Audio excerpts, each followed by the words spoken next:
Come on! True to form. True to form. Come on, showing up in the chat. Missed last night, not this night. That's all right. That's all right. That's how you got to do it. I know what you're doing, come on. I know what you're doing. You're trying to make the people miss you. And you know what, come on? It worked. It worked. Because I thought people were here to see me last night. I thought people were here to see me. But all they wanted to ask me was, where's Kaimon? And I have a newfound respect for your place in the MMA community, Kaimon. I was about to ask, where's Noah? But now I know. Now I know. He's right here. What's up, Noah? Thank you for making your ways in here. It's a little bit later than I wanted to go live. It's a little bit later. Normally, I'm going live at like almost 10 o'clock. So I think it's an improvement. I'm on that PST time. I wanted to go live at like 4. Didn't work out though. Want to thank you for trickling in right here. Got some couple things in the news that I want to talk to you about. Couple different things. Rattlesnake, the Texas rattlesnake. I'm a real American. What's up? What's up? It's a sad day. It's a sad day. I woke up to the news, just last night. Just last night. Did I speak this into existence? Did I just speak this into existence? Just last night, I was telling you guys about my tío Beto. I was telling you guys that I was on a podcast with Jesse on Fire early in the morning yesterday. And if you haven't seen it, you could go to Jesse on Fire's YouTube channel. You could watch the video. You could comment. You could like it. You could subscribe. You could share. You could do all those kind of things. I was on Jesse on Fire's channel yesterday and we did a live podcast together. Yes, it's true. And I was saying how it's crazy because I never wake up that early. Jesse on Fire's like 9 hours ahead of me or something like that. That fool wakes up early. And he wanted to do a video early, and I said, bro, last time I woke up this early was when my tío Beto had a heart attack. And I mentioned it on the stream. I said, those old dudes are always having those heart attacks like in the wee hours of the morning, And then I wake up to the news that the homie Hulk Hogan passed away. Heart attack. Cardiac arrest. In the wee hours of the morning. Allah. My tío Beto. I refuse to believe that I had anything to do with it. I refuse to believe that I had put any kind of synchronicity into motion. It doesn't help though. It doesn't really help soften the blow. And I strongly regret that right before this stream, I decided to watch the interview of Ric Flair talking about Hulk Hogan. Ric Flair in his time of mourning. I heavily regret that, and that's why I had to push it back a little bit. Because it hit me harder than I expected it to. And Ric Flair is, he's feeling it right now, and he's going through it. You're that California rattlesnake from the west side. If you hurt my friends, then you hurt my pride. I gotta be a man. Wasn't on that flight log? I don't know. I guess not.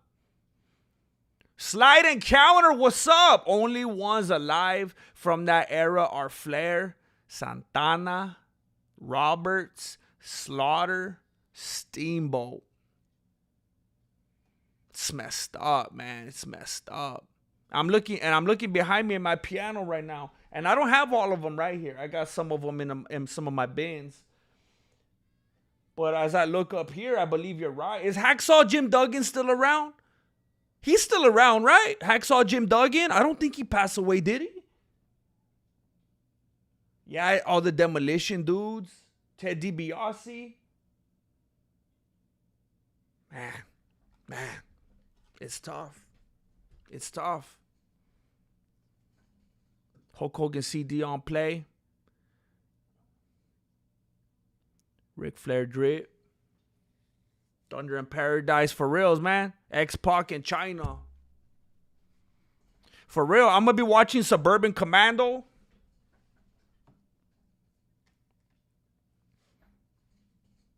Duggan, he's still around. Oh, DiBiase's still around too. Oh, okay. Yeah, that was messed up. I didn't expect to wake up to that. July's taking everybody from us. July's taking everything we worked for.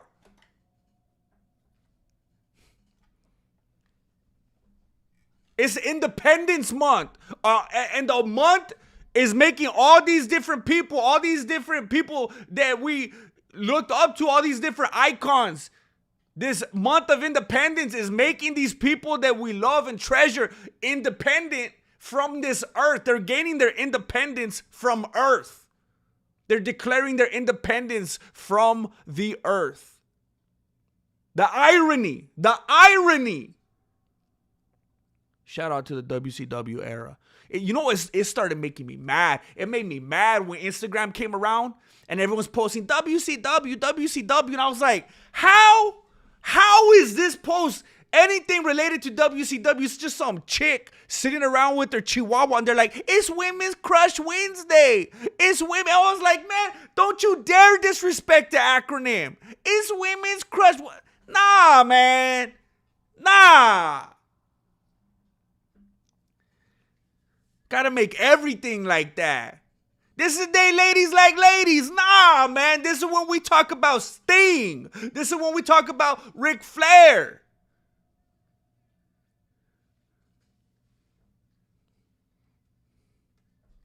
Hollywood Hogan.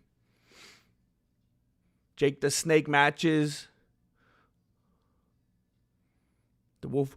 Ooh! He's up there with Razor Ramon right now. Larger than life. What's up, Isaac? Larger than life superstars. Kids looked at him like a hero. For real, man. For real. And I was broke when I was a little kid, too. I'm perpetually broke. It's in my DNA. And when I was a little kid, I couldn't afford the vitamins, the vitamins that they were promoting. So I would just pop Tic Tacs. And I would be like, this is those Hulk Hogan vitamins. I was pretending. I would say my prayers and I would pop some Tic Tacs. And, I might not have had the right, vitamins per se, but it set me on a trajectory for good hygiene. And I will always respect Hulk Hogan for that. And the world needs more positive role models like Kim. Cena's been a good one too. I agree, I agree. Your fave Mexican, Mike. The Fat Lady Thriller, awesome. What?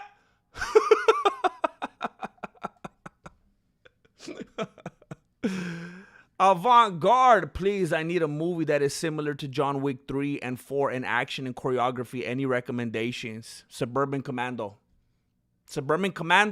Mando. You gotta watch that tonight. Recommended viewing. Suburban Commando.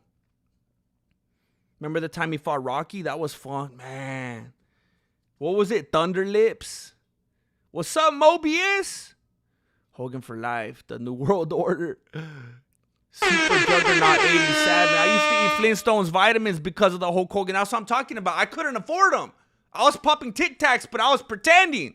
Same Tic Tacs Islam took. Oh, snap. You know what, Jairo? You're going to get my dopamine up. I'm feeling sad today. I'm feeling sluggish. But you're going to get my dopamine up because you dropped 2. That means I dropped 2.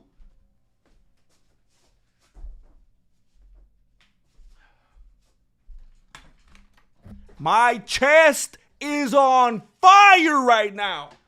I don't have any rest days. Oh my gosh, my chest is on fire. Oh, I could barely even pull off 2. Oh. Thank you for being here. What's up, Jamaican bobsled team? Highlander Equilibrium. Now, I got something that I want to show you guys, but I'm going to wait because I want to make sure a lot of people see this. I want to make sure a lot of people see this. I got something. I'm feeling litigious, you know? And that's not typical of me. That's not typical. I like to let things go, you know? I like to be a nice, mellow member of the community, you know? A nice civilian that's not going to raise the voice and cause any problems. I like to fly under the radar. But today I'm feeling litigious. It has gone too far.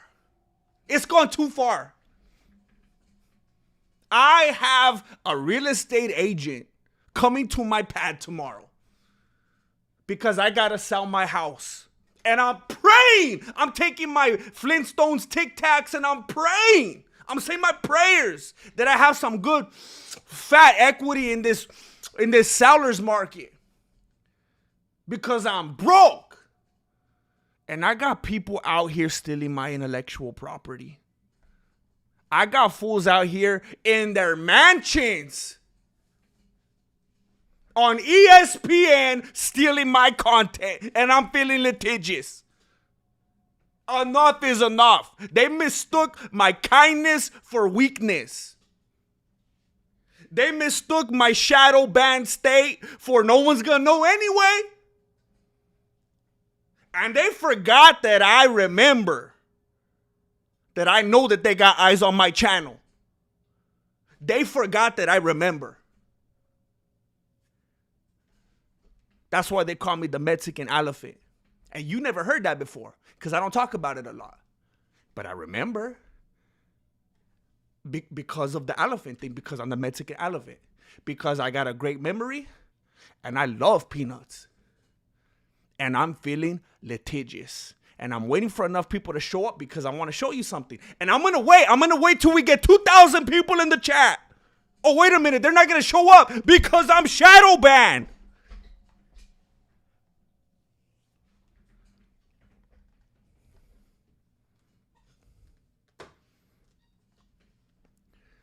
Anyway. Sleepy Joe, I'm glad that you're here. I'm glad that you're glad to be here. Rattlesnake, shout out if you ever ripped your shirt off 6th grade, 7th grade, 9th grade at Six Flags, age 40 today. Wait, you're at Six Flags right now or you ripped your shirt off at Six Flags in all those different grades? Either way, that's amazing. Paul Bearer showed up. Hey, I appreciate you, Paul Bearer. I know you come a long way. I appreciate it. You know what? I think I messed up something right here. Let me refresh this real quick. Just out of my reach. There we go. Okay.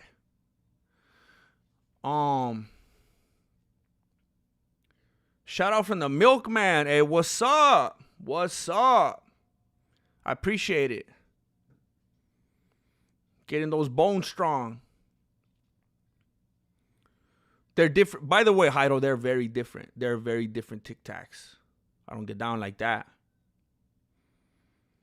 The stash coming in nice, Jefe Marilena, about to make you shave. Keep the ladies off you. I'm telling you. I'm telling you. I'm telling you.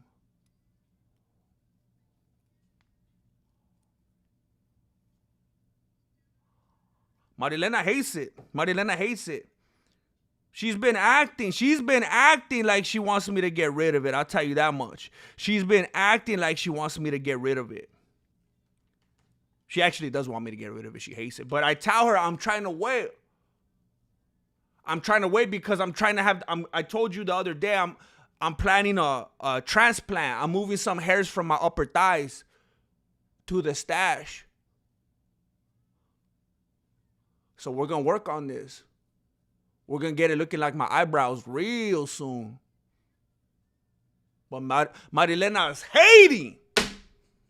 What's new? Hey, thank you for letting me know, Jairo. Yeah, I know. They don't like to let anybody know. They don't like to let anybody know what I'm doing right here. They don't want to get the word out. Let me make sure that I made it. Did I make it public? Let me see. I put it public. Obviously, I put it in different playlists. I checked all the boxes right here. Yup, I did everything I was supposed to. Yeah, they just don't like me. They just don't like me. That's all there is to it.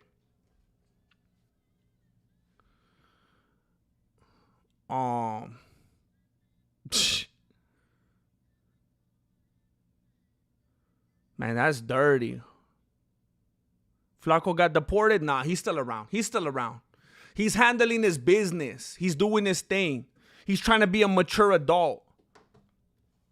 He's trying to pay his taxes and everything.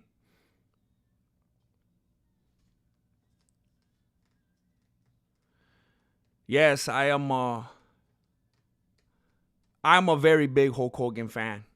And that's why you can't see it right now because the way the camera's angled. But that's why he has the center spot up there on top of my piano. Big Hulk Hogan fan.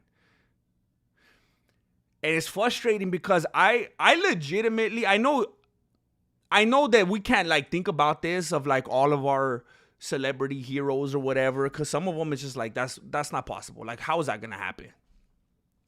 But I legitimately thought at some point I was going to meet Hulk Hogan. I mean, he's just right there at Venice Beach. I live in California. He lived in California. He's just right there, always doing his karaoke. And honestly, I thought, I'm going to pop in there one time. I got to meet the legend. I have to. And I was actually a couple years ago in communication with some little company.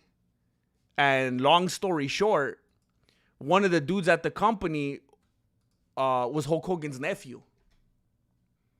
And I was like, hey, man, there's like, what, 1 degree of separation right there? I might meet Hulk Hogan. And we were talking about Hulk Hogan. I was showing him all my monos. I got a bunch of Hulk Hogan stuff, different size figurines, action figures. I got the pillow. I got everything. I was showing him. He's like, hey, man, maybe I could introduce you sometime.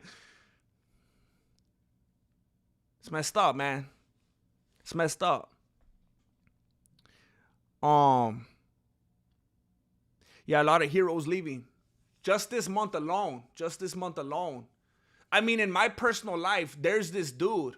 And I'll give him a shout out. You know, I don't know if anybody ever heard of him. But there's a dude named Mr. Planis. Mr. Huck Planis.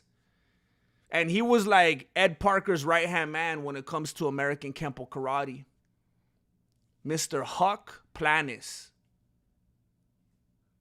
He passed away in July. That was the first one for me in July. Then you got Malcolm Jamal Warner, you know, Theodore Huxtable. You got John MacArthur. Greatest expositor of our time, if not in all of history. You got Ozzy Osbourne. You got Hulk Hogan. Forgive me if I'm missing somebody. And you know what? Some of them were old, right? Some of them were not only old, they were sick. But you know what? We get sick all the time. And we all know old people, right? We all know old people. We work with them. We live with them. We live around them. We are in certain types of communities with them. You might have them in your gym, your dojo, relatives, whatever. We all know old people. And every time we see them, and we're like, all right, later, see you later. We're not actively thinking. And I know in times like this, you might be like, yeah, because we got this hyper awareness. But these older people, we don't think every time we're like, all right, later, good to see you. We don't think this might be the last time I'm going to see this person. Because we just get so numb to Groundhog Day. Day after day after day. I see old people every day. I live with old people. I work with old people. I go to school with old people. I associate with old people. People are old. And then I see them the next day. I know people that have been old since I've been born and they're still around. And you don't think that way. You don't. I'm sure the people around these people that pass away this month and the people themselves, even though they're old, even if they were feeling ill, most likely didn't think, well, that's a wrap. They're probably like, oh, man, I got sick again. I got sick a year ago. I got sick 2 years ago. Man, I got to get past this. I got vacation coming up. I want to go do that thing. I want to watch UFC 321. And then nope, not in the cards. I bet none of these people, age, sickness, they didn't think, that's it. I'm not going to see August. And yet it happened. And we've got to stop being so numb to this Groundhog Day lifestyle. These quick, ever-changing news cycles that numb us to these very important things and people. And life moves so fast. I tell you, the days go slow, but the years go fast. You get caught up in the boredom and the cortisol of day-to-day life that we forget to live out of ourselves for a moment. Because legends, people that we cherished and adored, boom, see ya. Don't matter how much you like them. Don't matter how much they meant to you. Don't matter how much they've accomplished. None of these things are going to go with them. It's weird, some of these people that seem somewhat, even though we know it's not true, somehow some people feel more immortal than others. And then this happens. And it's very, very strange. And Heidel just dropped 5, and I gotta drop 5.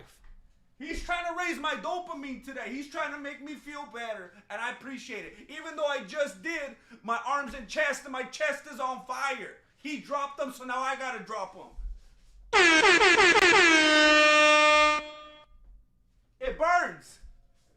It burns. My chest is on fire right now. All right, someone just dropped 30. Oh, no. All right, so I got to drop 33. I got to drop 33 and a half, a little less than a half, all right? And I appreciate it because you're helping me raise my dopamine on a sad day, all right? I'm going to try to pump these out fast, but I don't know how fast I could be today.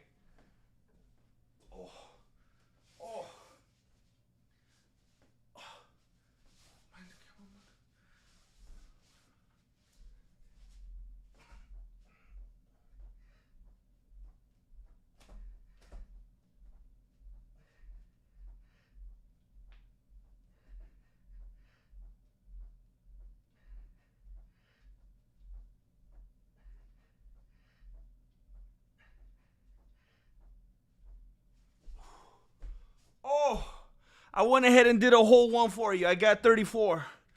Oh, I don't know if I'm going to keep doing that.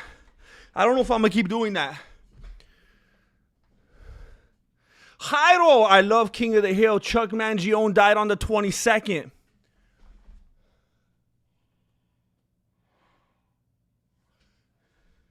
I had no idea Chuck Mangione passed away. Good jazz, his episodes on the show, plus continuing tropes people forget. He's the dude, they would always play his music in the Megalomart, right? Wasn't that the bit?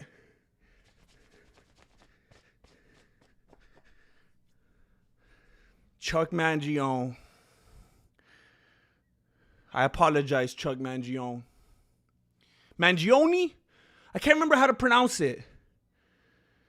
Chuck Mangione?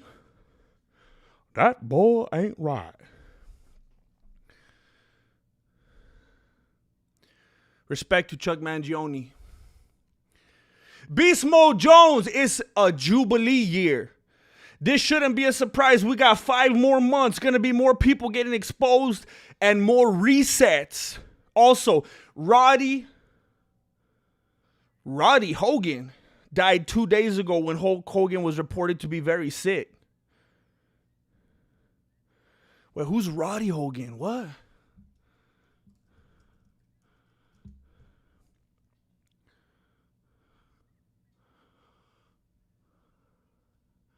Roddy Hogan, Hulk Hogan super fan, and fixture at WWE events, dead at 60.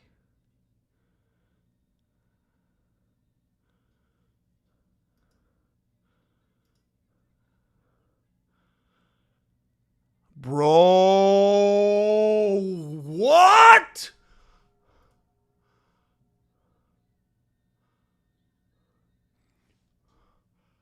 How? Hulk Hogan's doppelganger died too? Hulk Hogan died of a broken heart.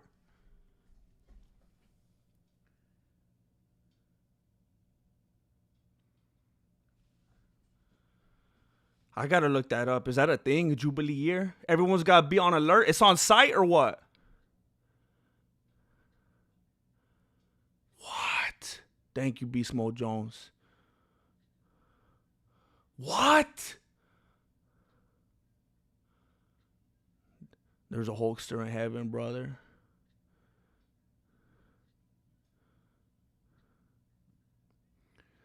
Why are people donating? Isn't YouTube taking a cut, or are these PayPal donations being displayed? I appreciate your concern. It's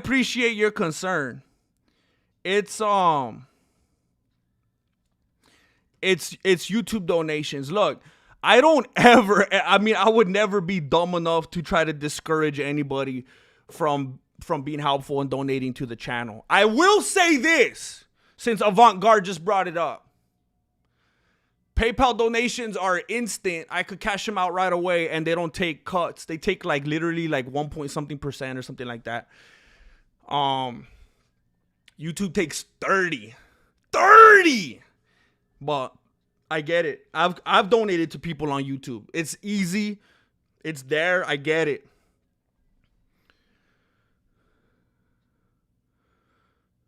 Michael Fury. Sorry, JM. I can't stay. Gotta sleep. You guys be good. I just joined. And you... Hey, respect Michael Fury. You get that rest. You hit that REM. Hit that REM sleep. Put in that work tomorrow.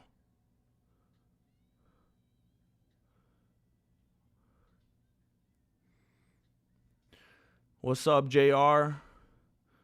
Just sending mines. Thanks for the content. Much support. Monterrey! From Monterrey, California! JR! Thank you. Thank you for stopping by. Alex P. Life moves quick. My buddy died unexpected at Christmas. At Christmas! At the age of 35, within 2 weeks, his job was filled with someone else. Moved into his apartment. Enjoyed. Somebody got his job and his apartment? What? That's disrespectful.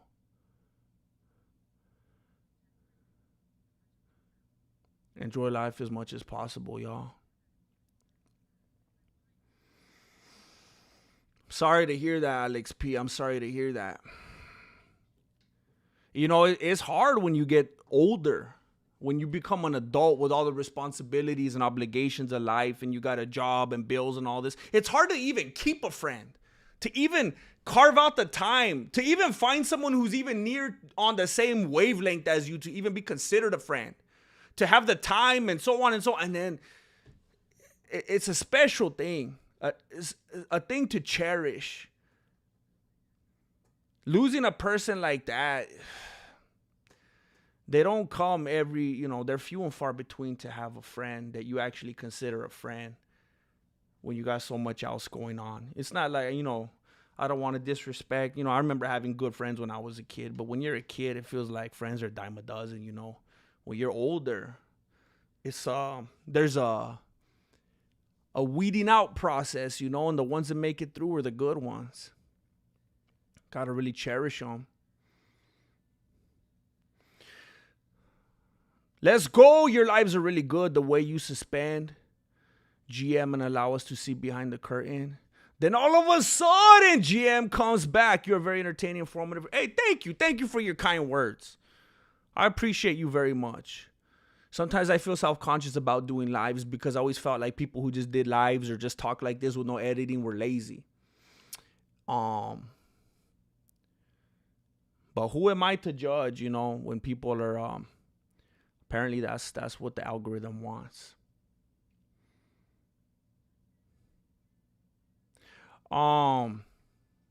Maybe I could screenshot them. I don't know if people really care.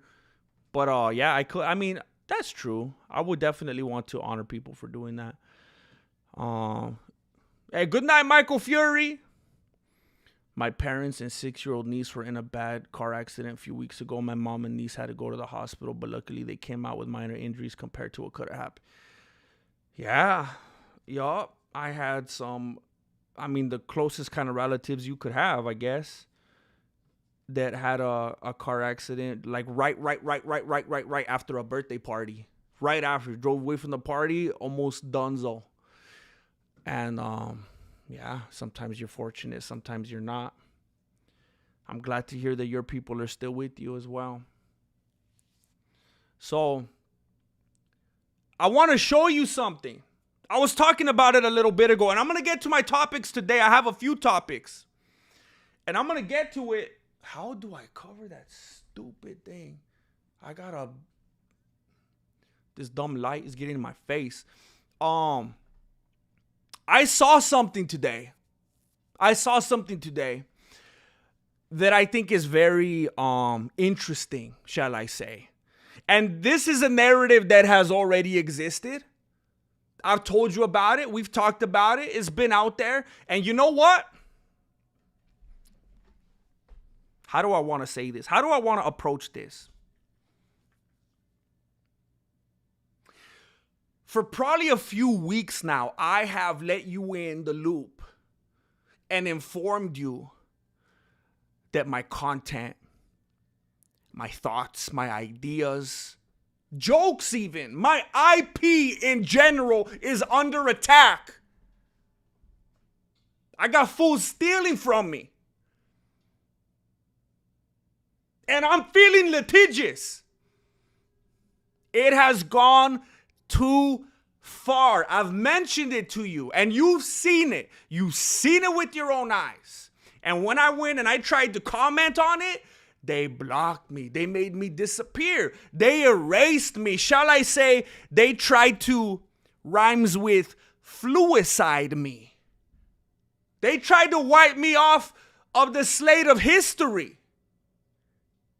And then I had some of you going in there. You were going in on my behalf saying, hey, what's up with this? What are you guys doing? You've seen sentiments expressed, ideas, thoughts, narratives on my videos that you've then seen regurgitated word for word on other videos. And at first it was like, is this that synchronicity? Is this a coincidence? Are these conclusions that simply multiple different people in different various walks of life could come to on their own? Well, I have an answer for that tonight, because tonight it became blatant.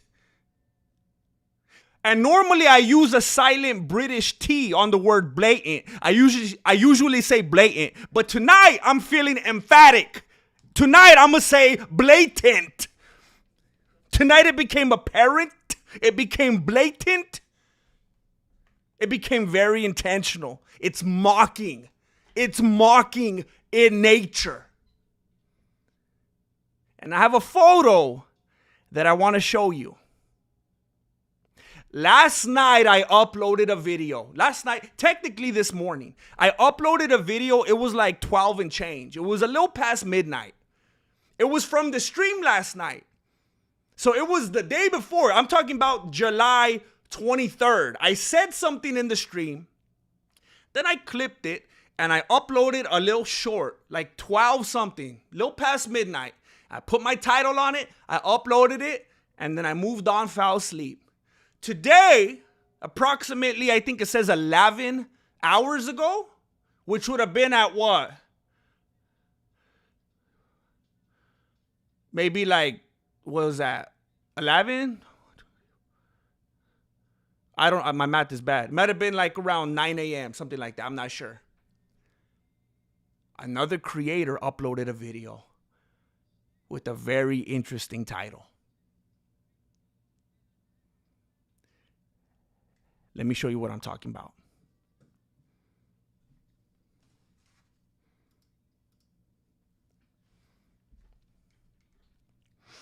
Have a good look at it. Have a gander. Take your time.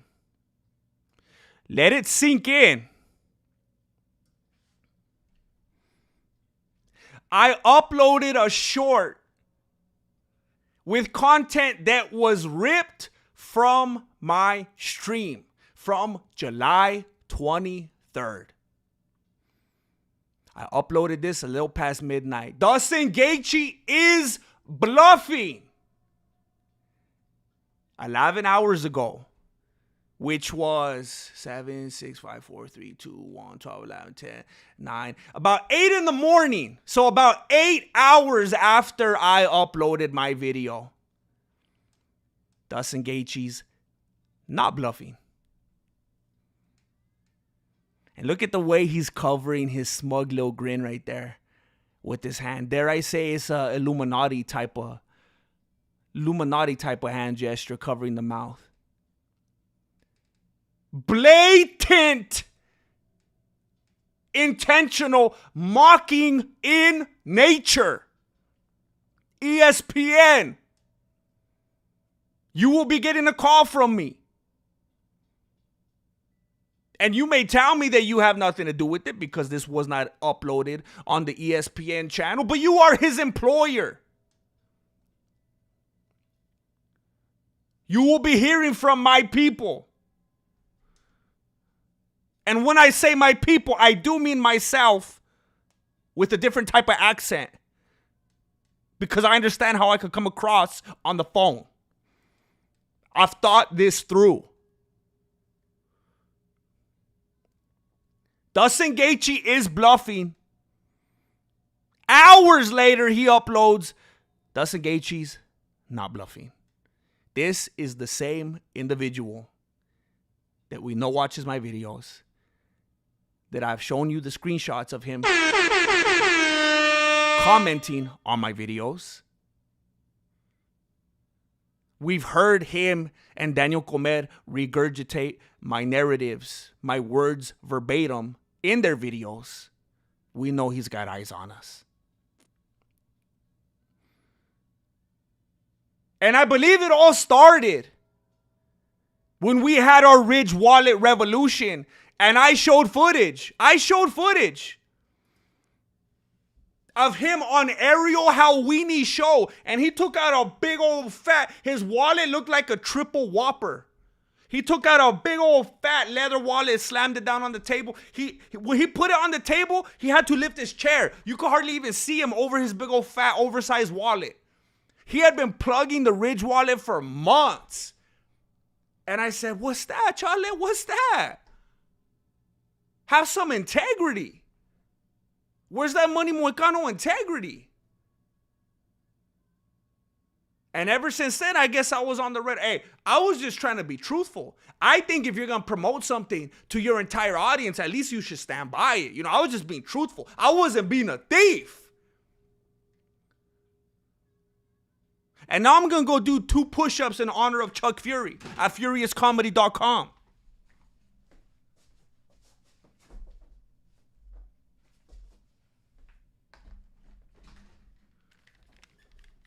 What do you think about that? Am I right to feel litigious?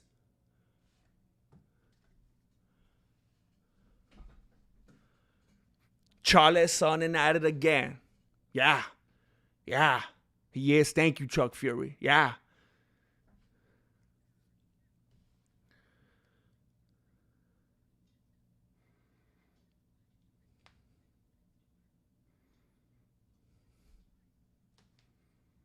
Gangster from Oregon. You hope I'm trolling? You hope I'm trolling. Alex P. I wish I was trolling, Alex P. Are you trolling? I wish I was trolling. This is a pattern. This is a pattern of disrespect. Get it? If you don't know, you don't know. He is blatantly stealing from me on a consistent basis.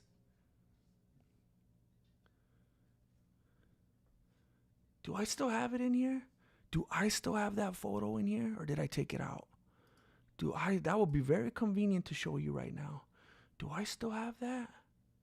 What photo is this? I took it out, didn't I? Well, that's all right. Because I do have proof in here that fool watches my videos. And if you don't know, you don't know. Oh, Alex P. Alex P says, Chael just passed me a 20 and said he don't want beef. He's shaking here. Oh, I'm thankful. But I'm feeling a mix of emotions right now.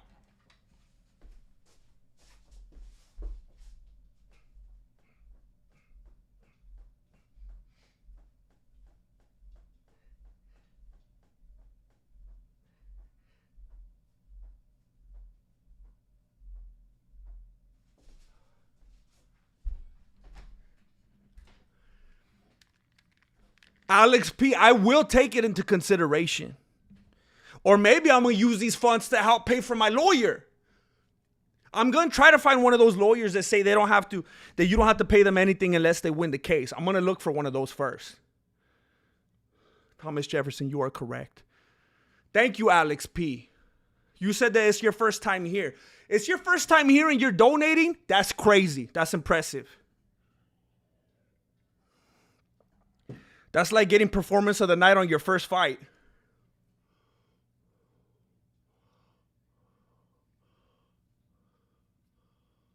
Much respect, Alex P. Much respect.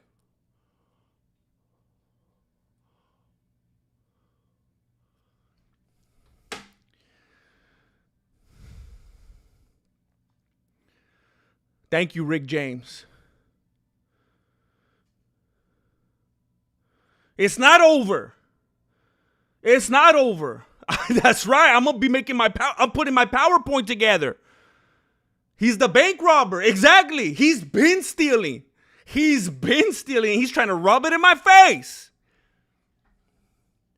I'm going to get on with my stories today. I'm going to get on with my points, all right? Tarito Ruthless Grandmaster, now it's time to go on the offensive and make a video with all the receipts to make it clear that they're stealing from the founder.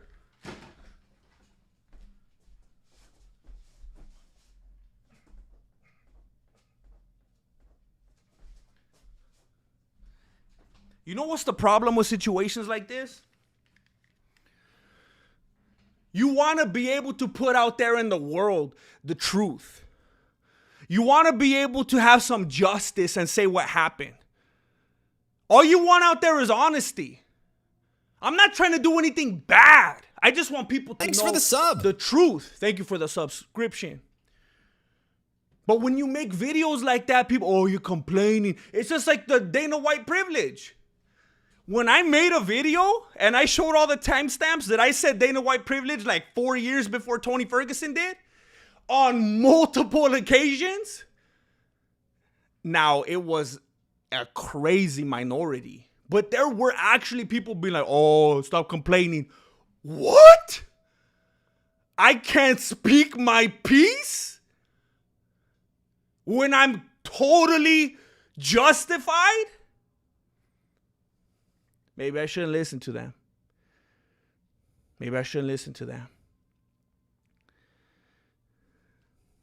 Khalil Rountree Jr. has it on his vision board. He revealed to Joe Rogan on the JRE podcast today that according to his vision board, he's going to be the UFC champ. And you may think that this is the setup for some kind of a punchline, for some kind of a joke. And to that I say, how dare you? I think Khalil Rountree Jr. showed us a lot during his last fight. As a matter of fact, one of the things I learned from his last fight is that his name is spelled without the D. For like 5 years, I thought his last name was Rountree. Khalil Rountree. And I spent quite a decent amount of time making a video on him and seeing his name over and over. I only share this with you to let you know that this is a fool that we are ever learning from. This is a fool that keeps rolling out something new from underneath that sleeve on every outing. We got a lot to learn about this individual. But I believe that we already learned everything that we need to. Rountree. It's weird. It's weird. It took me a while to get used to it. Because I was always imagining like a round tree. I don't even know what Rountree is. Like, what's a round? But what he showed us was that he's very poised, very mellow, very cool, calm, and collected. And not in the way that Jamal Hill is. Jamal Hill is very cool, calm, and collected in that he's going to eat Oreos instead of do a fight camp. That he's going to be one of those dudes that comes in all smug thinking that because he was an athlete, like, I will never remember his name. I almost said Dominic Cruz.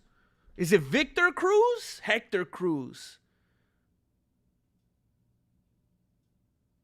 Who's the dude with the longest torso I've ever seen in my life that fought Jon Jones? Seth Cruz. Charles Cruz. Arthur. Why can't I remember that fool's name?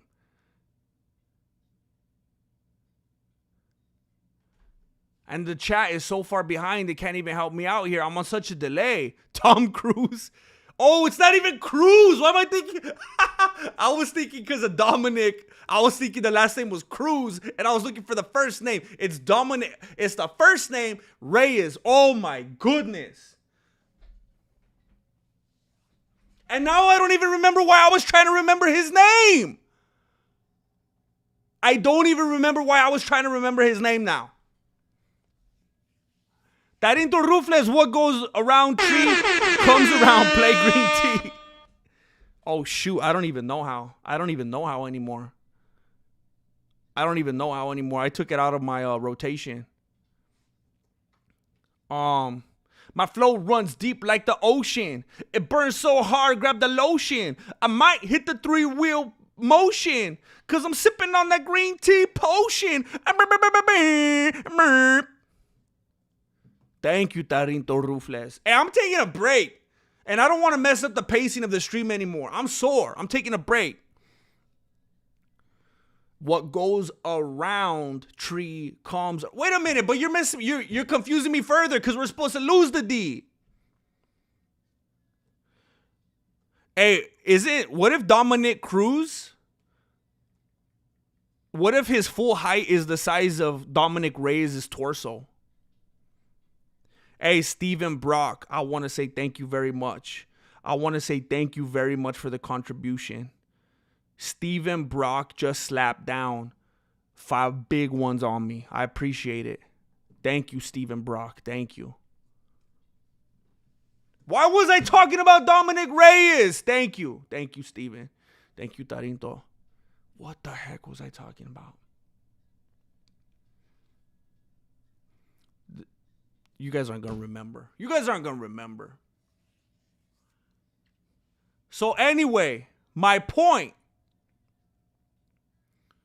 We got people like, oh, that was Sleepy Joe. Thank you.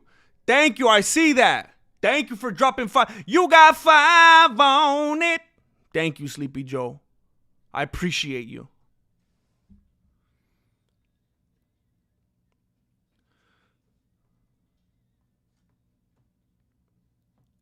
His athleticism. I think it had to do with the athleticism. Because I was talking about people. I appreciate you. Thank you, everybody. Guru Sis. ARJR, thank you. Thank you. So, look, I think this is where I was going with this. We got people like Jamal Hill that, yes, thank you for reminding me. Thank you. We got people like Jamal Hill that were maybe like a basketball player in high school or something like that. They think they got this raw athleticism, these genetics, these unbeatable genetics that are just forever there, no matter what they do, fight camp or not. They think they could just disappear, have no consistent official training, and just show up day of and handle business. They think they're walking around like Jamal Hill. Jamal Hill is maybe trying to compare himself to someone that has the attributes or a physique or the discipline of someone like a Dominic Reyes, where maybe he does have those. Not everybody that played high school sports or even college sports is gifted naturally, athletically. Some people had to really work for that. And you could take 2 different dudes and let them take a few months off. And one of them is going to still look like Dominic Reyes, and he's still going to be in really good shape and still have a inhuman-like torso. And other dudes are going to fall off, and they're going to look very, very pudgy. And you got Chuck Fury at FuriousComedy.com. It's not Rountree? What kind of Matrix Mandela effect? That's what I'm talking about, Mandela. I could have swore I made videos about him before. I talked about him before on different streams. I thought there was the D. That's a perfect way to put it, though. Hey, what if imagine if the Mandela effect dropped the D and it's the Manela. This whole time it's been the Manela effect. Like, wouldn't that be a beanie blower right there? All I'm trying to say is that Rountree comes in ready. He's got discipline. He was getting amped up when Joe Rogan was talking today about Khabib's little inspirational speech that he posted on Instagram or something about having dedication, about being disciplined, about waking up first thing in the morning and making right choices and being disciplined right off the bat. That was hyping him up. The only time we see Jamal Hill like that is when he sees a plate of meatloaf. Can you imagine Jamal Hill getting excited about working out, about being active, about putting work in, about being disciplined? Charlie. Jamal Hill and Derek Lewis get excited about the same types of things. Rountree showed us that he can weather a storm. He showed us extreme patience. The way that he walked out right when the bell rang, kind of like Jorge Masvidal-like, but way cooler. He just strolled out there like, what? We're going to be locked in here for 25 minutes. I ain't in a hurry. I already know what I'm going to do. I already know your game plan. I already know how you like to fight. I already know the only way you can fight. I already know the only ways that you could win. And if I don't fight that fight, you can't beat me. The only way that you have any chance against me whatsoever is if I fight your fight. And you know what, homie? Charlie, I ain't going to fight your fight. Rountree was so calm in there. And he was in absolute, complete control.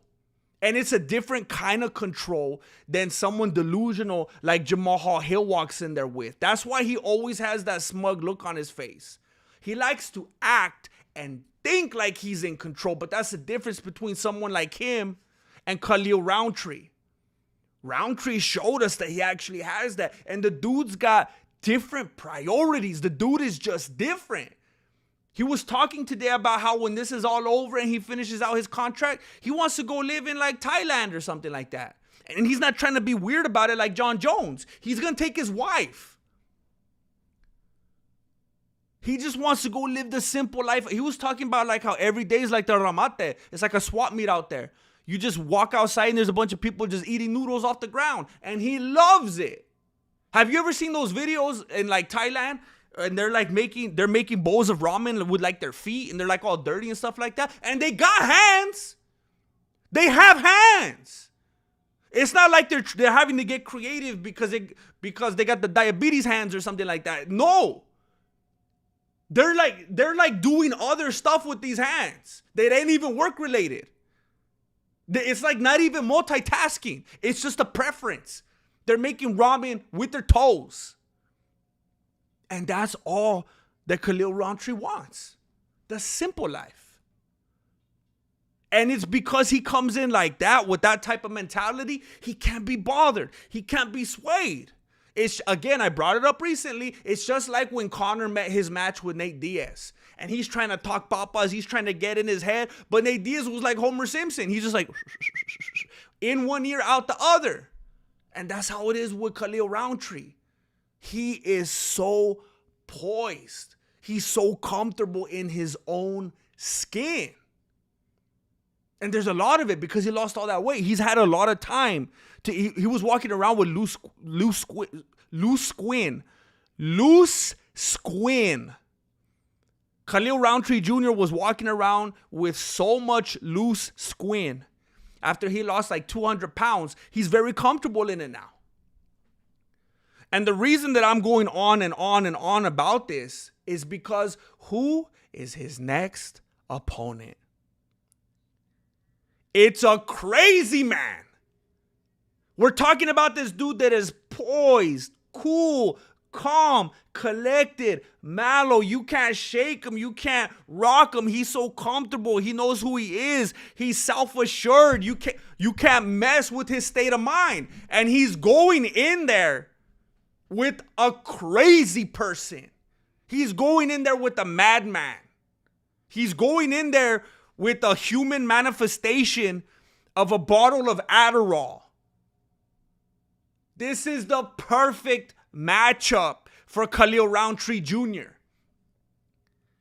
And people like to look at this dude, Jerry, like he's crazy. He's a warrior. He goes out there naked in the snow. How does he do it? I will be getting frostbite. I will be afraid of shrinkage. It seems like it doesn't even occur to him. When Khalil Rountree was talking about it with Joe Rogan, he's like smiling. He's like, yeah, he's dangerous.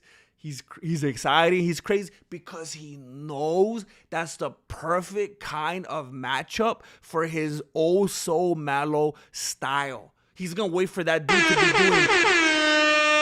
doing... He's going to wait for him to be doing all his spinning stuff, to be doing backflips. He's going to be waiting for those twisting backhands and elbows the whole fight. He's just going to be ducking right under them. And he's just going to be walking out slow, just like he did in this last fight. He was saying, shake 206. If I lost all the weight, I'll have the hyenas on me. I'm telling you, shake 206. You gotta put it on your vision board. You gotta put it on that vision board like Khalil Rountree Jr. That's exactly what he did. That's what he's doing right now. That dude had so much skin. It looks like when my family gets KFC and I demand everybody's skin. That's all I want to eat. That's all I want to eat. I've been to KFC. I said, can I get a bucket of skin? They almost called the authorities on me. I like that skin. What could I say? I don't care if it's the brown flesh, the white flesh. I want that skin. You got to get that on your vision board, Shake 206. You got to put skin and you got to put hyenas. But don't mix it up because you'll end up like Jeffrey Dahmer. You gotta make sure you understand the order of things and what to keep separated. That's not all one amalgamation. You'll mess up like that. But you could do it, Shake 206. You gotta make that vision board. And that's exactly what Khalil Rountree Jr. has done. He made a vision board and he was talking about how he's set to face Jiri, the wild man now. That after that, he wants to get the title, which I think he could get.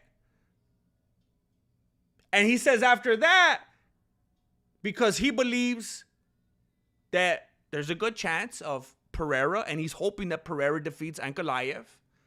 And I think it's very possible. I think it's very possible. Apparently in their first fight, what did it have?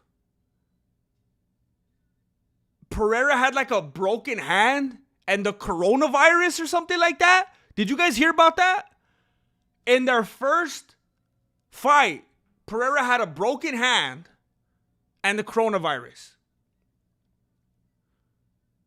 So if he comes into the fight, I mean, let's say he only comes into the fight with one of those things on the next match. He's already 50% better. If he comes with none of them, it's a wrap.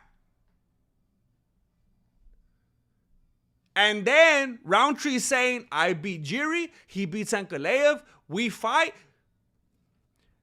Rountree learned so much, not only from that last match with Pereira. Not only did he sit him down, and he did good, and I do believe, just like he and Joe Rogan said, the reason he lost that fight is because he started fighting like Jiri at the end. Rountree started fighting like Jiri.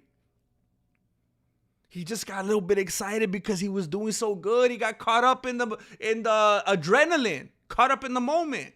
I think if he would have stayed true to himself, it could have went differently. But that's okay now because he's a new self now than he was when he fought Pereira the first time. He learned from that and he built on that, and even more so now that he went through Jamal Hill.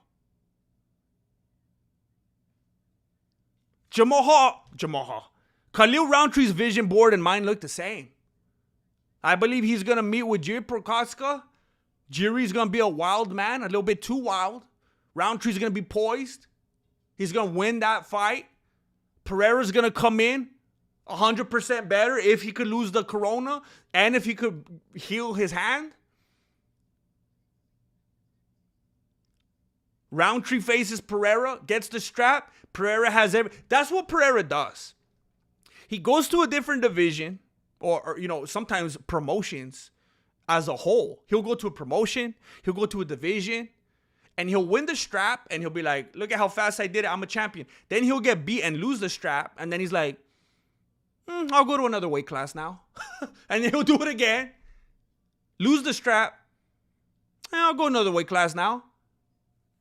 So Rountree gets the strap from Pereira. Pereira then, it makes sense, goes to heavyweight, and then at the White House, we have a better, more full open weight tournament of heavyweights. We have Derek Lewis, we have Jon Jones, we have Pereira, we have Francis Ngannou, we have Tom Aspinall.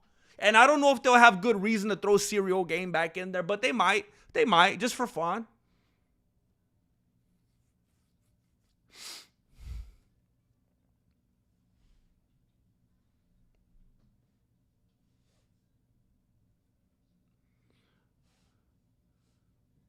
Next topic. Sean Strickland. The art of fighting without fighting is put on hold as Strickland is suspended. And I see a PayPal came through, and I want to say thank you. I want to say thank you to Omar Shamel. Omar Shamel just sent 10 big ones to the PayPal.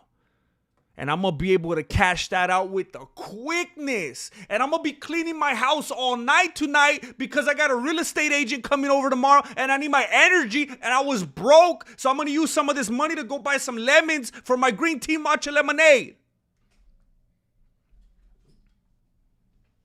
Thank you very much, Omar. I appreciate you. Sean Strickland was suspended from fighting, which is hilarious because Sean Strickland never fights unless it's not one of his actual sanctioned fights. The only time he fights is when it's not a fight.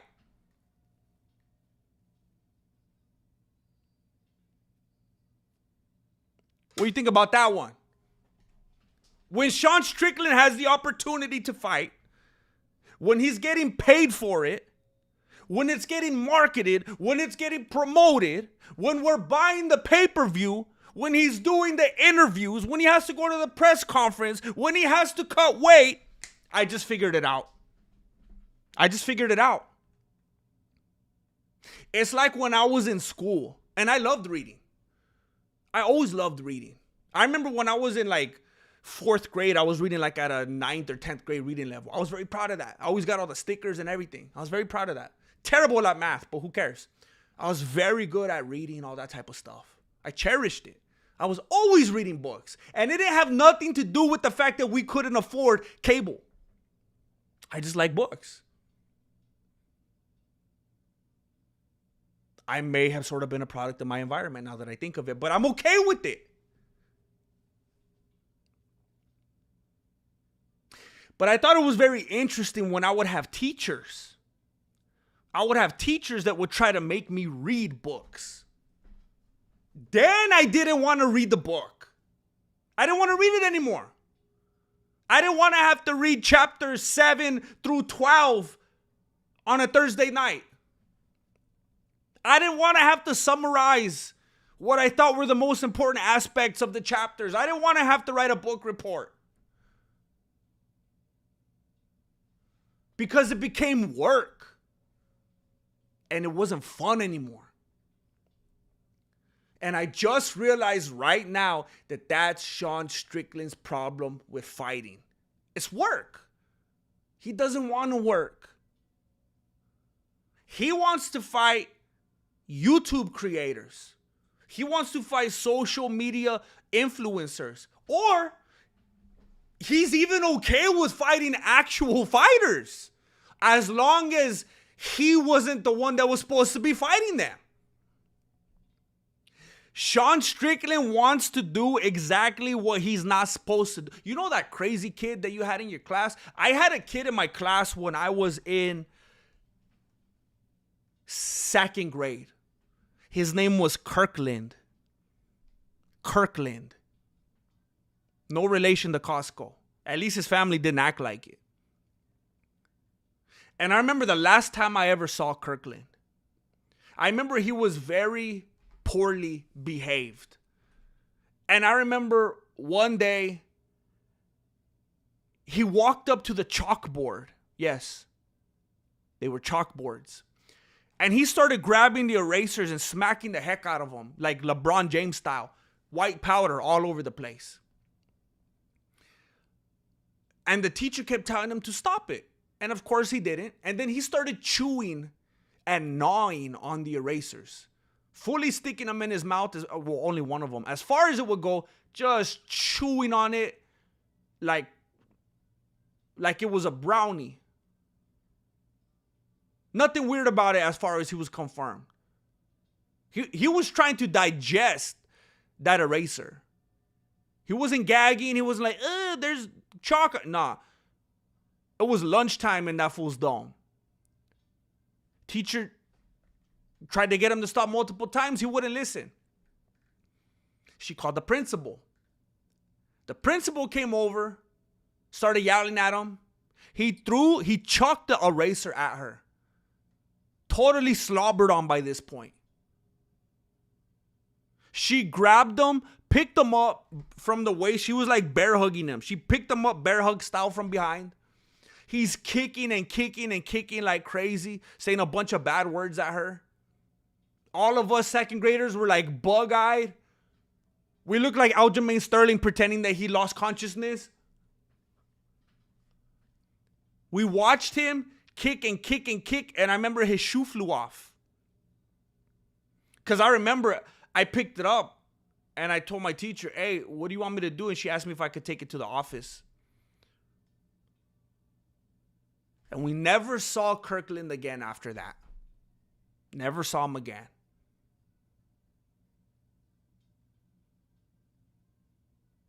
And because of the age not quite lining up, I don't believe that boy turned into Sean Strickland.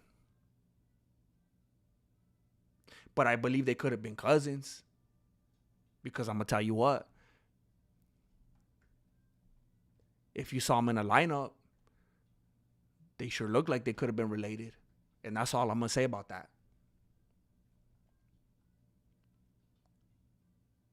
Sean Strickland is Kirkland. When he's supposed to be sitting down doing his book report, he's chewing on erasers. Dana White's trying to come from behind and bear hug that fool and tell him, straighten up. We got sponsors. We got to act right for Monster Energy drink. And Sean Strickland's kicking his little footsies. And he's saying, I want to fight a YouTuber. I want to fight one of the NELK boys. And Dana White's trying to say, fool, I'm trying to pay you. I'm trying to make you a millionaire. I'm trying to put you on pay-per-view. And Sean Strickland saying, I'm sick in the head. I can't do it. I need anarchy. Sean Strickland's like one of those little kids from that movie. Oh, what's that movie called? What's that movie called? I can't believe I forgot it.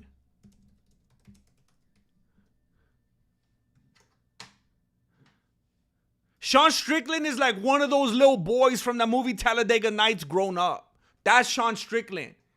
Fool can't control himself. He had too much Mountain Dew as a little kid. It's in his it's just forever in his bloodstream. That fool bleeds the dew. He can't act right. He has every opportunity to fight to his heart's content and become very wealthy from it. But every time he has the opportunity, he blows it. He jabs and he teeps all night long. That's all he wants to do. He runs his mouth. He runs and runs and runs it until he exhausts himself. He burns too many calories running that mouth. He runs out of energy. The mouth runs so much, he runs out of energy. And all he has is a bag full of teeps and jabs. I said it before. Sean Strickland has more jabs than a CVS. Fool fights politically.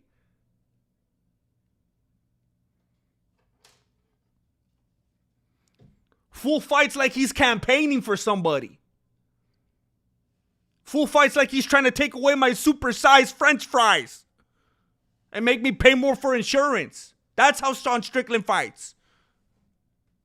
Out here acting like a patriot while I have to eat stupid little fries and pretend that they're the biggest size. I know they used to be a lot bigger. I'm supposed to pretend that this is a large? I know what large looks like. I was there when it was actually big. This ain't a large.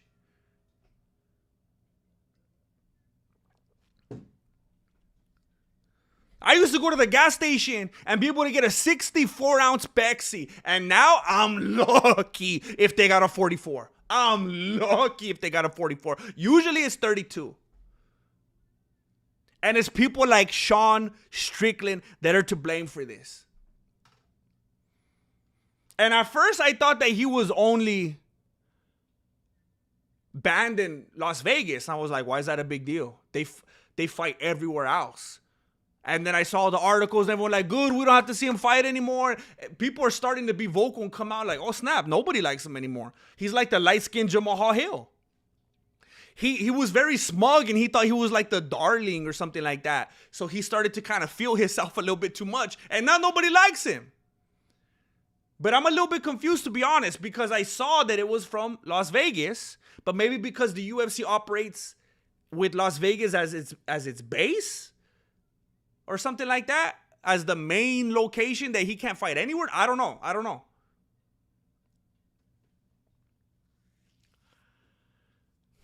Yeah, for real. No 64 ounce. I thought this was America. Yeah. Tell me about it. That vato size, the Cholo Solo. Sean will forever be Kirkland. GM has dubbed him Kirkland. He's gonna be like, why do people keep calling me Kirkland? I don't want to be part of a country that can't supply 64-ounce cups. That's what I'm telling you.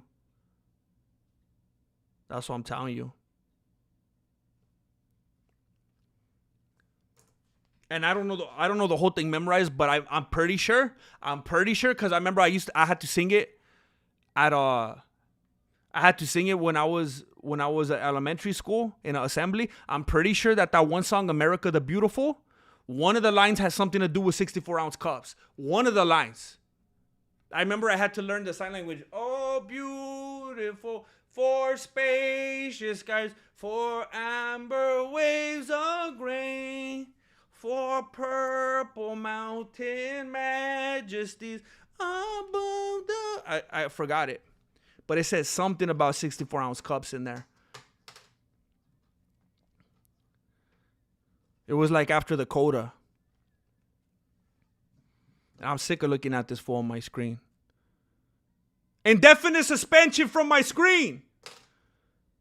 Breaking news. Ilia Topuria has to check the NELK boys for disrespecting his lady. I don't know if you guys saw it. I don't know if you watched it. The NELK boys did like a 4-hour stream. At least. That's all that I could find. With Ilia Topuria. And there was an awkward moment. It's worth looking up. And I've seen people clip that part. I've seen it making the rounds. It was one of the most exciting parts of the whole thing. They were sparring. And they're lucky they sparred first. They went to... Look it. So the NELK boys are going around and they're interviewing anyone and everyone. And, you know, rightly so. I'm not going to hate on them. That's what they do. A lot of people like to hate on people. That's what they do. They're YouTubers. What else are they going to make videos about? Making a birdhouse? So they went to Spain. They actually went to that fool's casa. And they go directly into his training area. And they start sparring. And at first I was like, hey, fool. Hey, fool. It was kind of giving me like Strickland. It was kind of giving me like Kirkland kind of vibes, you know? And I don't use the word vibes like a 15-year-old. I use it like how we've always used it since the beginning of the dictionary. It was giving me Kirkland type of vibes, you know? And at first I didn't really love it. It felt kind of weird.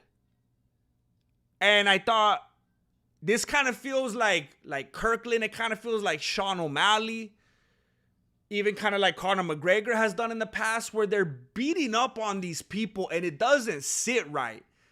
He was sparring with the NELK boys, and there were some instances where he hit them harder than he needed to. And I know you can't tell everything from video.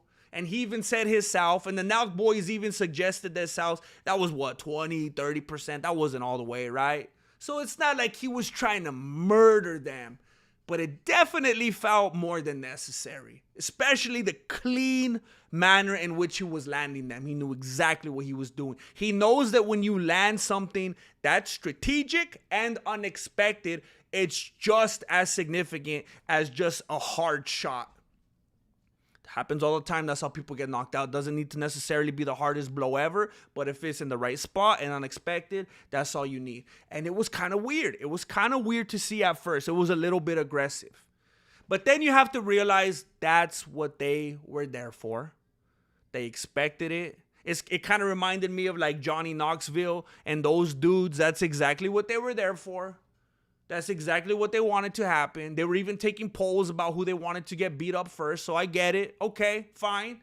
And again, they're lucky that that happened before Ilia felt disrespected by them. And also, to make it even more clear, there was this dude there. I think his name was Oscar or something. I can't remember. There was this other dude there that like, and I feel bad for him. You know, I don't want to clown on him too hard. But there was this dude there that clearly wanted to be a part of the action. And he was just kind of lingering, and he was telling him, yeah, I'm a boxer too. Yeah, I'm a boxer, and I make music, and I got music online, but I love to boxing's my passion. And he was wrapping up, and he wanted to fight with them, and everyone's like, bro, we want to fight with Ilia. We don't even know who you are. And he kept trying to be like, all right, well, that's cool. Yeah, let's put some work in. And after you guys get through me, then you could get to Ilia. And they're like, bro, scoot over. Like, let's not waste time. He's down to spar right now. And the dude kept trying to get in there. And then like when Steiny was sparring like with Kyle, the other dude was telling like, the other, I don't know all their names. He's like, okay, how about me and you fight? And the dude's like, and then he gravitated toward Ilia, and they were fighting Ilia like 2-on-1 at one point. the reason I bring this up is to let you know and to prove the point further. Okay, fine. That's what they were there for. Because there was this other no-name dude that was willing to chop it up and spar with them and have a good time with them. And they're like, no, we want to fight with Ilia. So they got what they were there for. Cool. Then right after that, they start talking a little bit. They start, small talking, trying to tell some stories. Alex P! Unless he put them out cold, it wasn't enough. I hate this stuff, talking mentality. Doesn't happen here in Ireland. Talking mentality.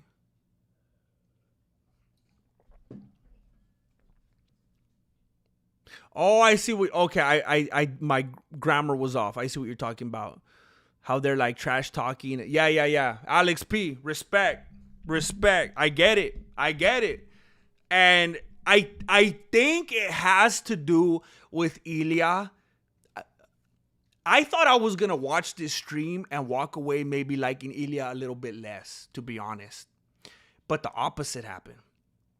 And I think them not getting put out cold is only thanks to Ilia being such a cool dude. If it was another type of fighter, if it was like Kirkland, they would have been out cold. No question. But I saw in a few different instances that Ilia seems like a really cool dude. So after they were done sparring, thank you, Alex P. After they were done sparring, they're just chopping it up, talking about where different people live and what the city's like and stuff. And Ilia brought up that he met his wife in Miami. And they're like, oh, bro, so it's not like they say, huh? I guess you can meet your wife in Miami, huh? Oh, you know how they say, don't find your girl in Miami. Oh, and they were like, clearly, they didn't even have the wherewithal to tone it down a little bit. It's like they didn't realize what they were saying. And they were laughing about it. Like it could have easily come across as mocking, as disrespectful. They're like, bro, man, I guess it's not like they say. I don't know. They say, yeah, you're not supposed to find your girl in Miami, bro.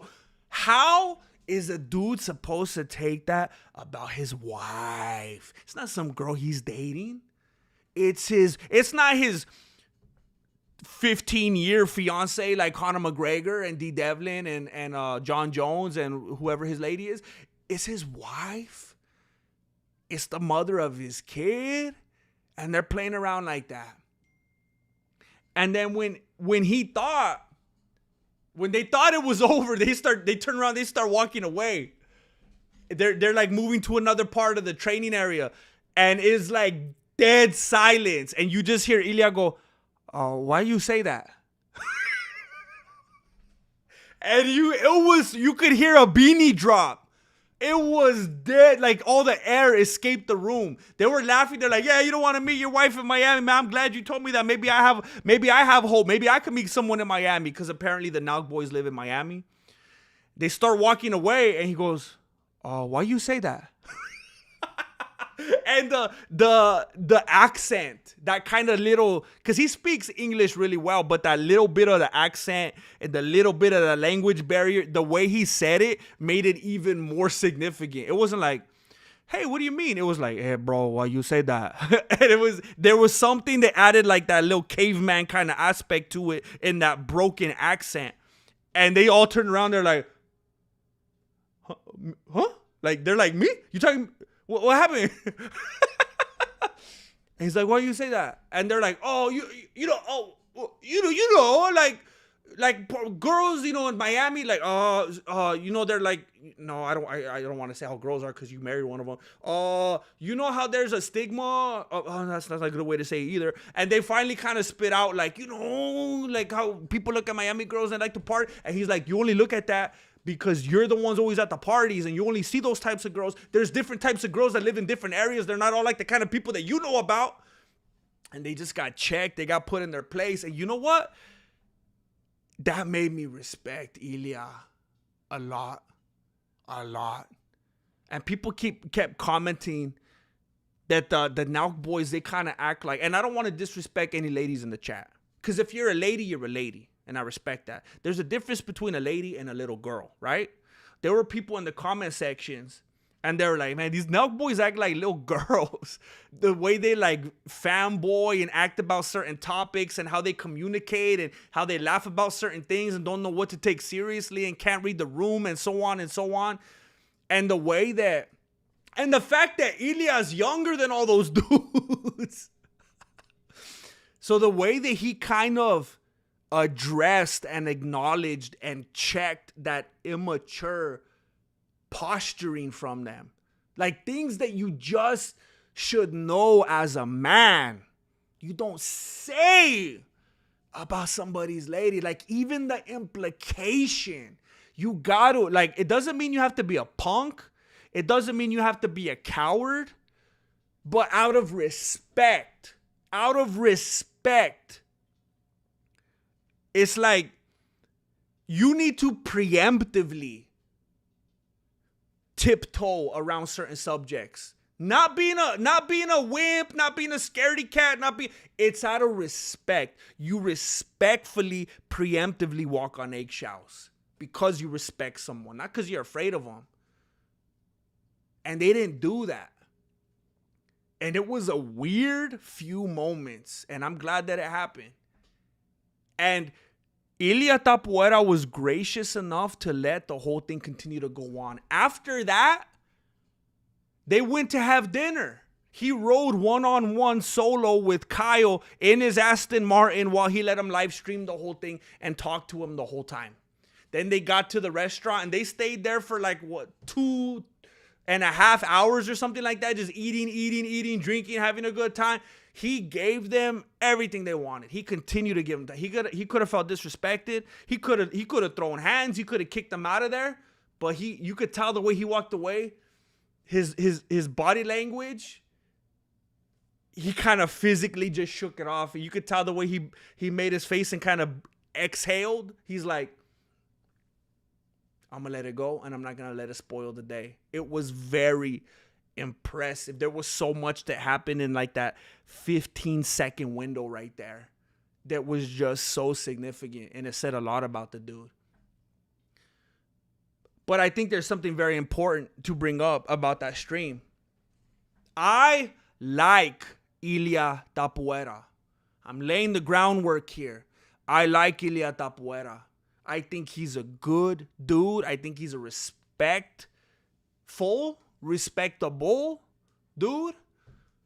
I think he loves his family. I think he has integrity. However, I need to say something in regard to his conversation in the Aston Martin. He said that he is going to vacate his bout before he's willing to fight Arman Tsarukyan.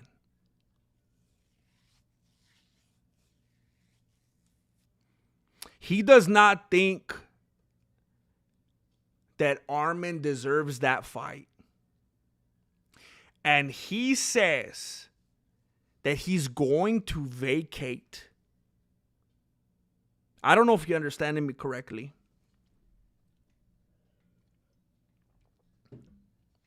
And I told you, there's a difference between an Ilia Topuria fan and fanboy. I'm a fan, but I'm not a fanboy. I did not buy the t-shirt. And I remain objective. I remain a MMA truther. I will not be delusional. I will not claim that he has the best 3-fight win streak ever because he knocked out 3 people far past their prime. I don't care that Max Holloway got some cute little muscles and he just knocked out someone past their prime for a fake trophy, participation trophy type of bout. I don't care about that. Like a lot of you really do. I know the best 3-fight win streak ever was Khabib against Conor, Justin Poirier, and Dustin Gaethje. Much more impressive. Submissions. You make a man consciously beg and bend to your will. All in their prime. All deep right in the pocket of their prime. None of the 3. Either way, I'm still a fan. But here's what I'm getting at. Ilia Topuria just said, I will not give Arman Tsarukyan a title shot. That fight doesn't excite me. That means nothing to me. It doesn't make sense. He doesn't deserve it. I will vacate the bout before I give him that title shot. What does that remind you of?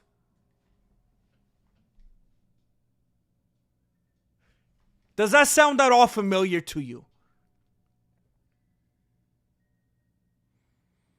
I surely hope and I expect all the people that were hating on Jon Jones, Doug, that you're going to come back around and say the same things about Ilia Topuria. But Grandmaster, I thought you said you're a fan of Ilia Topuria. I am. But I'm also a fan of the truth. I'm a fan of objectivity.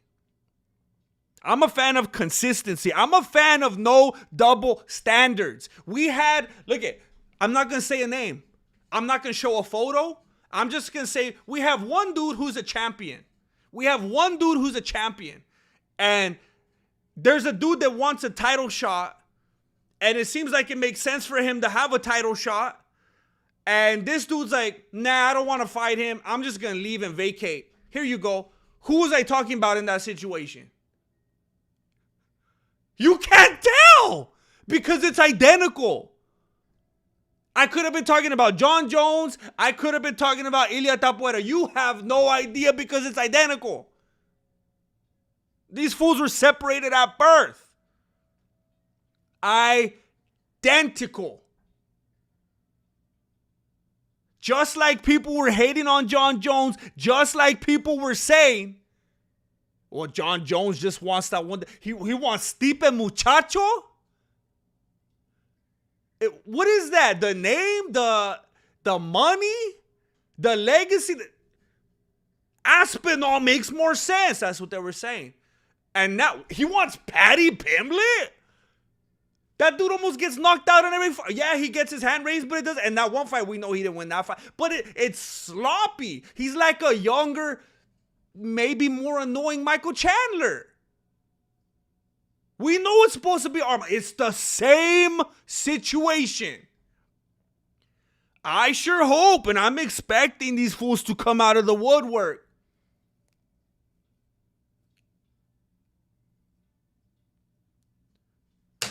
Are you gonna make yourself known? Kenan K. Hey, he lives. What's up, Kenan K? What's up, bro? We gotta catch up, bro. Donovan Patterson, GM, just dropping in after some army training. Bro, I'm going to rematch this tomorrow. Rewatch this. Do the horns work? They work, bro. Hey, I'm proud of you, bro. I'm proud of you for doing your thing. It's exciting, bro. That's exciting. Don't forget to let me know what you know. I'm trying to find out what you know. That's exciting, bro. They work. The horns work. Keep putting in that work, bro.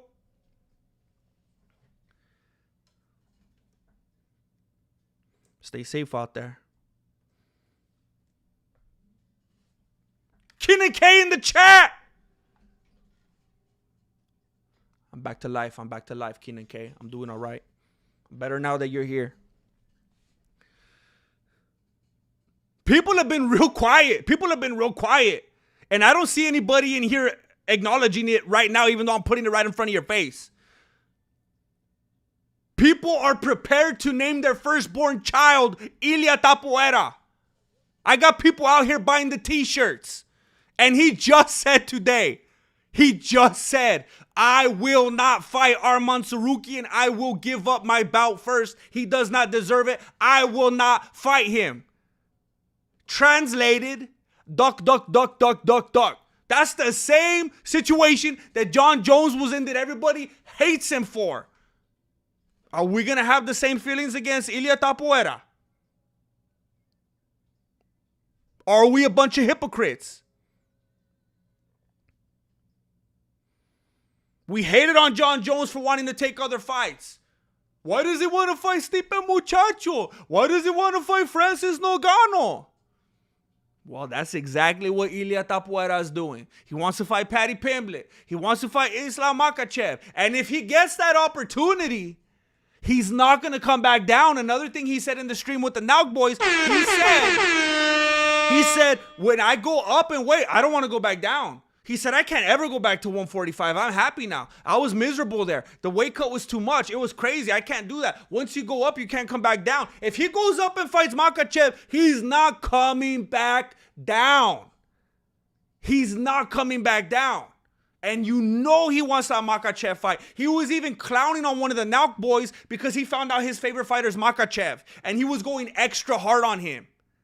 He wants Makhachev. He's going to go up, not come back down, and he's going to be hoping that Arman's not going to follow him. And then at that point, he's going to be like, who cares about Arman? I beat Islam. Islam beat Arman. And now I'm heavier. So that means nothing. He's down. He's below me now. He's beneath me. He's trying to discredit him like he does with everybody else. Like he's like, I'm not going to do that to Volkanovski again. Poor guy. Gaethje, I'm not going to do that to him. He's not talented enough. He's not skilled enough. And although he's correct, it shows the mindset. He can justify not facing certain opponents unless it's people far past their prime. Emmett, Volkanovski, Holiday, Oliveira. It's like Mickey from Rocky. They was handpicked. Wilson Mitchell.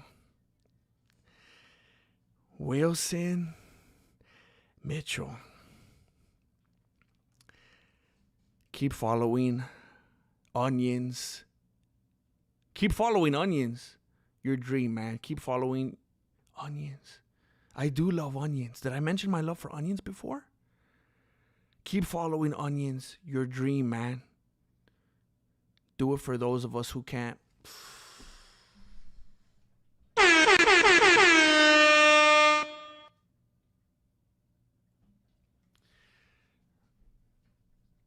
Bro, that's heavy right there. The way you worded that right there is heavy, for real. Do it for those of us who can't. I will tell you there have been a lot of times recently that have gotten a lot more challenging and have had me questioning how often I could do this or how much longer, because it's not easy. But I'm still here. And I'm still finding every excuse and every reason in the world to keep this going.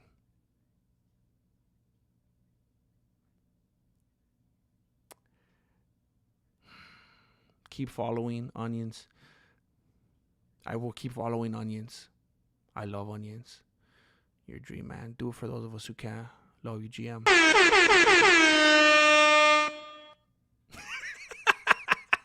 Hey, but I love Onions. It's somehow new, Wilson Mitchell. It's somehow new. It's somehow new.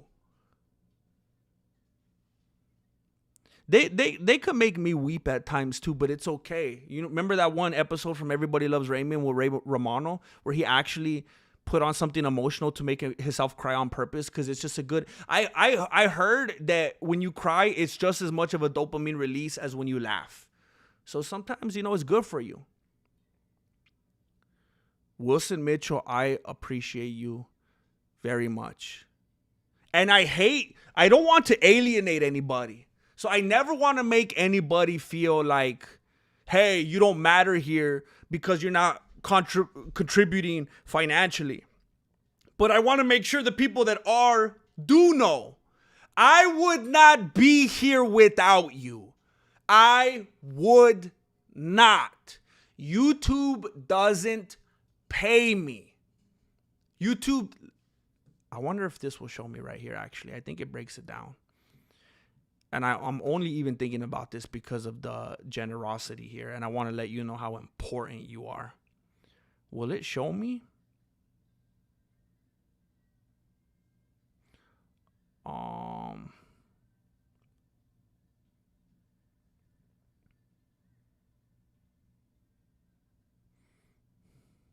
It won't.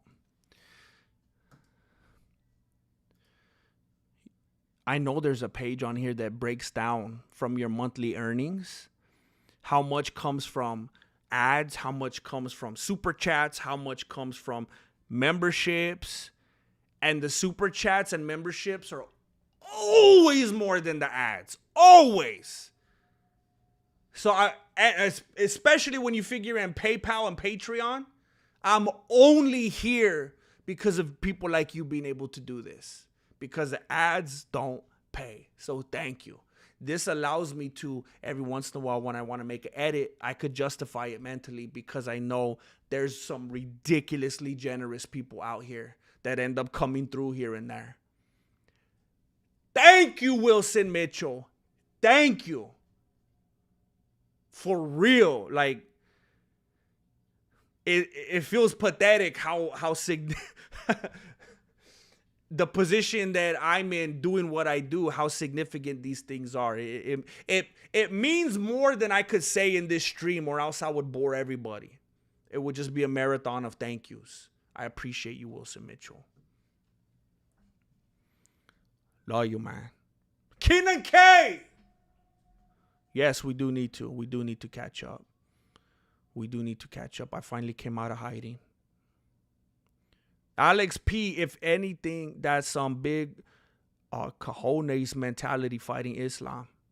It is. It is. It is. People just have to, they have to be able to separate that mentally so that they don't try to dodge any kind of hypocrisy. Because if Jones had some other division that he could jump to with someone, I mean, can we agree? I don't know, because some people are so delusional. Can we agree that a heavyweight Alex Pereira is more? No, people probably wouldn't, because the grappling. I was gonna say, can we agree that Alex Pereira at heavyweight is more threatening than Tom Aspinall? But people probably still say Tom Aspinall. Imagine that there's someone scary that Jones could duck Aspinall for and say, here, take that belt, I'm gonna go fight this person. Like Francis Ngannou. What's the general consensus? Who do you think is scarier, Francis Ngannou or Tom Aspinall? The only point I'm trying to make is people just need to try not to dodge that hypocrisy. Because yes, it is impressive. It is cool, Alex P. It is very, that's a scary concept that Ilia would go up and fight Islam because he's a big, terrifying, impressive dude. But you already know if it was Jones and he's like, hey, I'm going to vacate this bout and this other dude's way scarier than Aspinall, they'll be like, no, he's not. No, he's not. Not for you. He's a bad matchup for you and you know it. But they're not going to do that same justice for Arman Tsarukyan. Even though that's a terrible matchup for Ilia Topuria. That's the only thing I want them to address. Autocorrect. I appreciate you, Wilson. It's somehow new. It's somehow new. Alex P, here's a couple bucks for a Modelo and a taco, bro. Love from Ireland. Also, what Ilia said is just mind games. I appreciate you very much. I haven't had dinner yet, and I'm starting to feel lightheaded. So I am going to get myself some nutrients right after this. Thank you very much, Alex P. Thank you for being so generous, Alex P. Especially on your first outing. That's crazy. Thank you. I could see it being mind games. I could see it being mind games. That is possible. If it's not mind games, then we have to lose respect for Ilia, because that doesn't make sense. It's not your job. It's not your place. It's not your responsibility to decide who's worth it. Does it make sense? You're not 39 years old or whatever like Jon Jones. You're 28. You're not in a position to be talking about these legacy fights and I'm only going to accept this. No way, I'm never going to fight that guy. If they try to make me fight him, I'm going to throw the belt away. You can't do that. You're prematurely trying to act like Conor McGregor. You're being Conor McGregor before Conor McGregor was Conor McGregor. You can start asking for equity in the company and a bunch of other stuff like that. And you're not a double champ. You were a champ at that weight and then you gave it up and now you're a champ at this weight. It's not the same thing. He's getting an inflated ego, and I am a fan. I'm saying this as a fan. He needs to chill out. If it is mind games, then I could see that working on Tsarukyan because he's starting to make content around it now. Tsarukyan is making Twitter videos now, clowning on Topuria, and that's taking him away from discipline. That's taking him away from training. So if it is mind games, well, then maybe that's a good tactic because it's distracting Tsarukyan.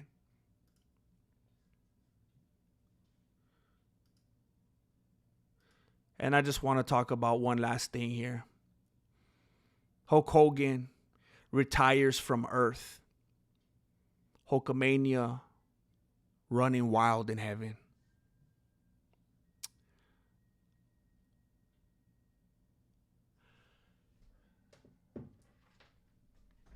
People vocalize negativity more than positivity. There was a lot of negative press, lots of negative things said about Hulk Hogan in the last few years. And if we're going to be honest with ourselves, there's just as much negativity that we could all have in our own lives if we were on the type of stage like Hulk Hogan. Imagine if everybody knew your deepest, darkest secrets publicly because there's paparazzi and they can make money right off of writing those articles.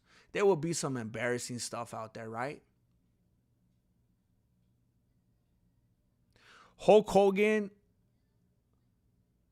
was one of the absolute most influential figures of my childhood. There was basically nothing more exciting than watching a Hulk Hogan match. Seeing that arm drop 2 times. And then seeing this thing. I've done this so many times throughout my life. I've done it on here. Doing this thing, ripping the shirt. One of the absolute biggest, most gigantic parts of my entire childhood. I got so much Hulk Hogan memorabilia.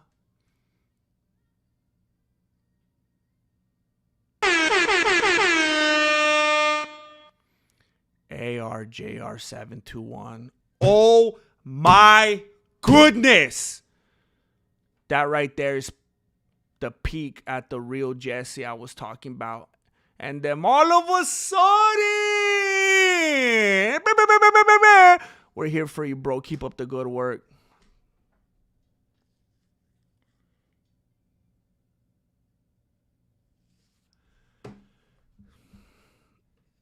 Okay. ARJR. Let me tell you this, ARJR721. If I acted naturally right now, if I acted in the way that I thought was appropriate right now, if I fully expressed the way that I really feel right now, it would become unwatchable. I would be a blubbering fool. I could tell you thank you for 10 hours.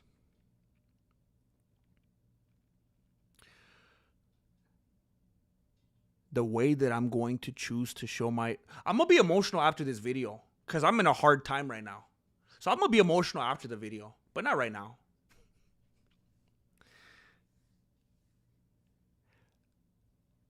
ARGR721 and everyone else that was very generous tonight. The way that I'm going to say thank you is to keep giving you my best, to keep making videos, to keep doing streams, to keep my beanie on the pulse of what's going on in the MMA community. And when I feel discouraged and when I feel like I'm shadow banned and when I feel like I'm not getting the push that I want, I'm going to remember you people going to insane lengths to support me. Insane. I know what it feels like to earn $200 and to have to pay $200. That is a very significant number. This is not lost on me. long after this stream ends, I'm going to be thinking about the generosity of all of you tonight and how, quite frankly, touching it was. Thank you very much, ARJR721. Unbelievable. Unbelievable. I really appreciate you.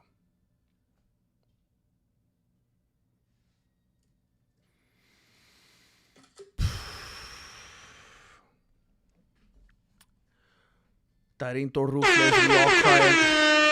We all cry under the beanie, Grandmaster. Love life.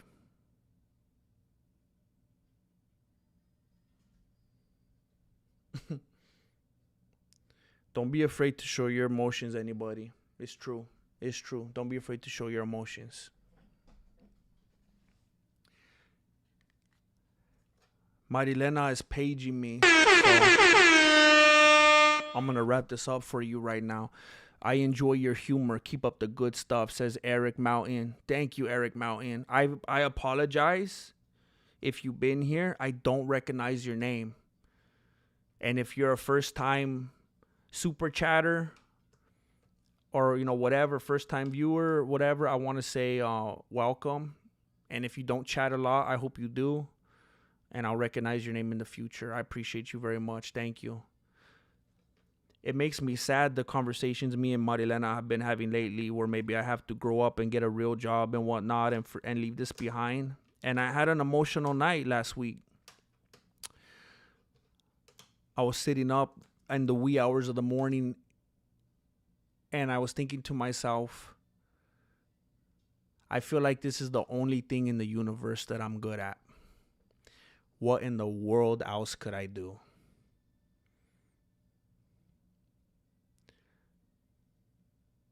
I love doing this and I'm confident doing this. And without it, I feel lost. So I just want all you watching right now to know whatever it is that I provide for you, I want you to know that it may be in different ways or maybe the same ways, you do that for me as well.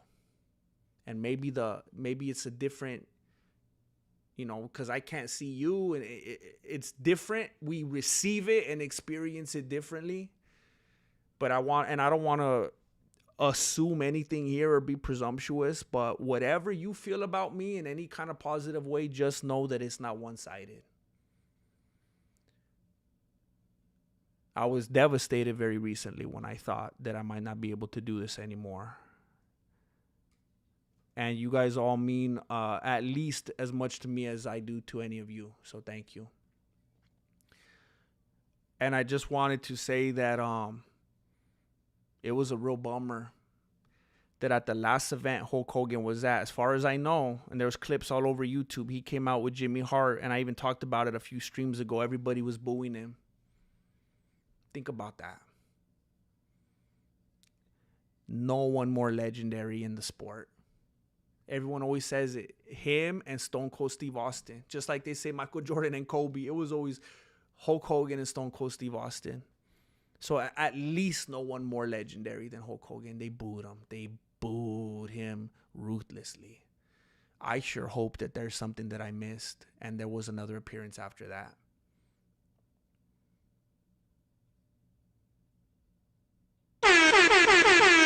Alex P. Chael said he respects and that the beef is over. Peace out. Hey, thank you for being the ambassador, Alex P. Thank you for helping clear that up. I appreciate it very much. Thank you for helping us get that straight. I don't want to be litigious. I don't like being that type of person. I appreciate it. Thank you for helping and being the middleman, Alex P. What I don't want to do is drag this on and just start rambling. But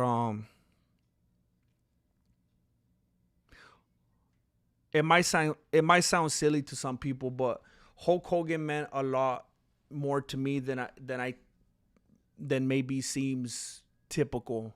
I mean, in a way, I wouldn't be doing what I'm doing today without Hulk Hogan.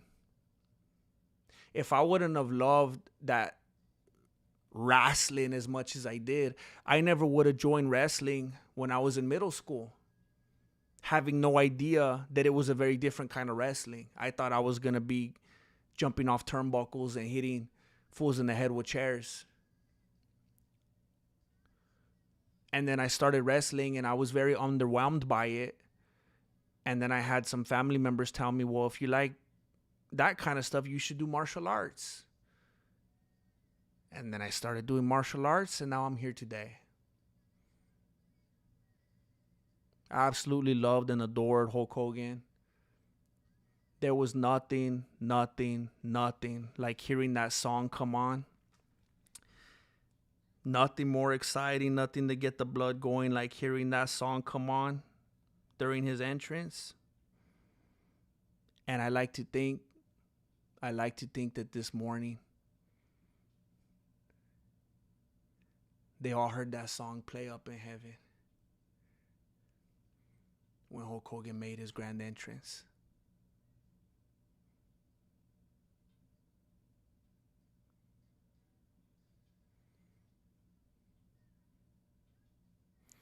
You did it, Hulk Hogan. You became a legend. You were a blessing to all of us.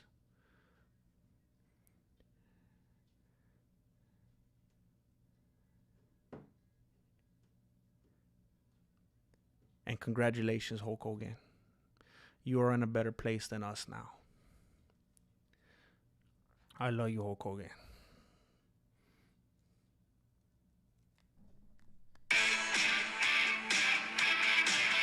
Don't forget to have your vitamins and say your prayers.